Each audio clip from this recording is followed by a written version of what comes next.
চৰকাৰে কৈছে ঘোষ নিদিয়াকৈ চাকৰি ল'ব পাৰিব, কিন্তু সেই আলমতে একাংশই লখিমপুৰ গোগামুখত চাকৰিৰ এখন ৰমৰমীয়া বেহা চলাইছে আৰু একাংশ শিক্ষিত যুৱকক তেওঁলোকে মহুৰা সজাই নামনি সোৱণশিৰিৰ জলবিদ্যুৎ প্ৰকল্প, অসম চৰকাৰৰ বিভিন্ন পদ আৰু তেনে পদ দিয়াৰ চাকৰিৰ নামত লাখে লাখে টকা সৰকাইছে। কেইজনমান ভুক্তভোগী যুৱক আছে লখিমপুৰৰ বিহপুৰীয়াৰ বাঁহগৰা আদি অঞ্চলতো তেওঁলোকে চলাইছে। দেৱ দলে নামৰ এটা প্ৰবঞ্চকে এই দুষ্কাৰ্য সংঘটিত কৰিছে আৰু এইসকল যুৱকক তেওঁলোকে চাকৰি দিছে টকা নোহোৱাকৈ, তেওঁলোকৰ পৰা টকা নোলোৱাকৈ চাকৰি লৈছে। কিন্তু গোটেই মূল বিষয়বস্তুটো আমি জানিব বিচাৰিছোঁ। ক'ত দিছিলে চাকৰি? চাকৰি মোৰ NSPCত দিছিলে। NSPCত? হয়। পইচা লৈছিলে নি প্ৰথমতে পইচা লোৱা নাছিলে। কি হৈছিলে? তেওঁ ক'লে চাকৰি দিম। মই বেমাৰী মানুহ আছিলোঁ, মই কিডনী ট্ৰেন্সপ্লেণ্ট কৰি মোক মামায়ে ট্ৰেন্সপ্লেণ্ট কৰি দিছিলে। মই আহি ঘৰত ৰেষ্ট কৰি আছিলোঁ। তেওঁ ক'লে, দেৱদলে মোক ফোন কৰিলে, ক'লে এনেকুৱা কাম এটা চলিছে, তুমি যদি পাৰা আহা। গৈ আমি লগ বাগ কৰি তেওঁ ক'লে চেলাৰী তোমাৰ তাত সোমাই যাব, তুমি এদিন গুৱাহাটীত গৈ এই কামটো লোনৰ কামটো তুমি কৰি দিব লাগিব। তাত গৈ আৰু জাষ্ট এনে চাইন মাৰিব দিছে আৰু বেংকত, তাৰপিছত ওলাই দিছে। বাকী সিহঁতি চব চেকত পইচা লৈছে আৰু কেছো ওলাই দিব দিছে। চব পইচাখিনি লগে লগে লোন হৈ গৈছে। লগে লগে লোন। ইয়াত বেংকৰ মানুহ জড়িত আছে নেকি? ইয়াত বেংকৰ মানুহ জড়িত আছে বুলি আমি গম পাওঁ। কিমান মাহৰ দৰমহা সোমালে? মোৰ এতিয়া প্ৰথম মাহটো সোমাওঁতে এইটো কামটো কৰি দিছে। কিমান টকা লোন ল'লে? 12 লাখ। হয়। এটকাও নিদিলে মোক। লোনটো মৰা হৈছিল নে? লোনটো তেওঁ 7 মাহমান মাৰিলে। 7 মাহমান EMI দি আছিলে, 3 মাহমান চেলাৰী ভৰাই দিলে। তাৰপিছত চাকৰিৰ কাৰণে খবৰ ল'ব গৈছোঁ। তেওঁ কৈছে তোমালোকে ৰখাচোন, চাকৰি হৈ যাব।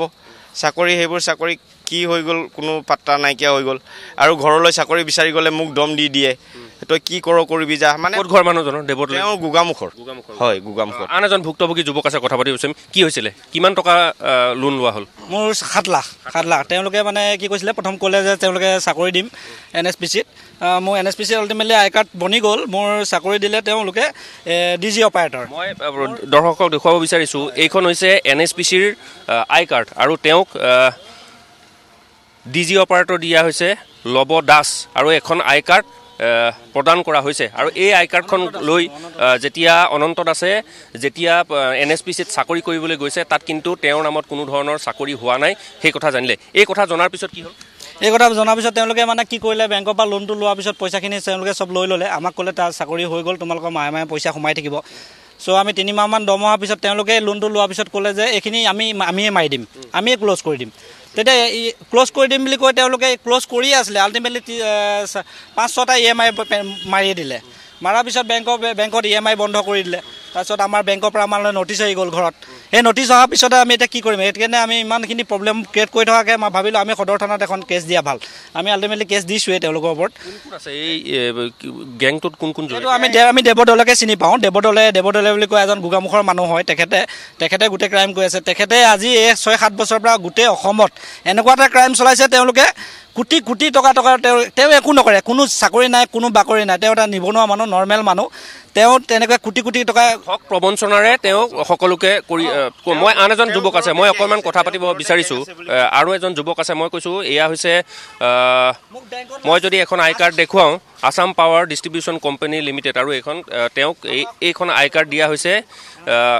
এইখন আই কাৰ্ড লৈ পেলাই তেওঁ ক'ত দিছিলে? চাকৰিটো ক'ত দিছিলে? VIP দিছিলে। তাৰপিছত তাত গ'লোঁ। তাৰপৰা সিহঁতি ক'লে কি ফোন কৰিম, যোনদিনাখন জইন কৰিব লাগে সেইদিনাখন আমি ফোন কৰিম, তাত যাব আপুনি। তেনেকৈ ঘৰত বহাই থৈ দিছে আৰু চেলাৰী সোমাই আছে, আমাৰ দৰমহা সোমাই আছে। আমি ভাবিলোঁ কি ফোন কৰিব, আমি যাম চাকৰি জইন কৰিব। পাছত লাহে লাহে গম পালোঁ এতিয়া বেংকত সিহঁতি EMI দিয়া নাই, তেনেকৈ লোনটো তেনেকৈ লৰাই দিলে। মোক 12 লাখ টকা লৰাই দিছিলে। 12 লাখ টকা। চেলাৰী মোৰ 47,000। হয়। মূল কথাটো হৈছে যে 3 মাহৰ এওঁলোকক চেলাৰী দিয়া হৈছে, তেওঁলোকক প্ৰাপ্য মজুৰি 3 মাহৰ দিয়া হৈছে। আৰু 3 মাহৰ চেলাৰী শ্লিপ উলিয়াই বেংকৰ পৰা প্ৰবঞ্চনাৰে তেওঁলোকে এই যিটো গেং আছে, সেই গেংটোৱে প্ৰবঞ্চনা কৰি এওঁলোকৰ নামত 12 লাখ, কাৰোবাৰ পৰা 12 লাখ, কাৰোবাৰ পৰা 10 লাখ, কাৰোবাৰ পৰা 7 লাখ টকাকৈ তেওঁলোকে লোন উলিয়াই লৈছে আৰু সেই গোটেই টকা আত্মসাৎ কৰিছে।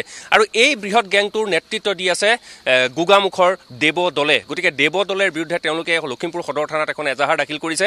আৰু এই দেৱদলে, এই যিসকল যুৱক আছে, যুৱকৰ ভাষ্য যে দেৱদলে প্ৰায় 100তকৈও অধিক লখিমপুৰৰ যুৱকক এনেদৰেই তেওঁলোকে চাকৰি নামত বেহা চলায়।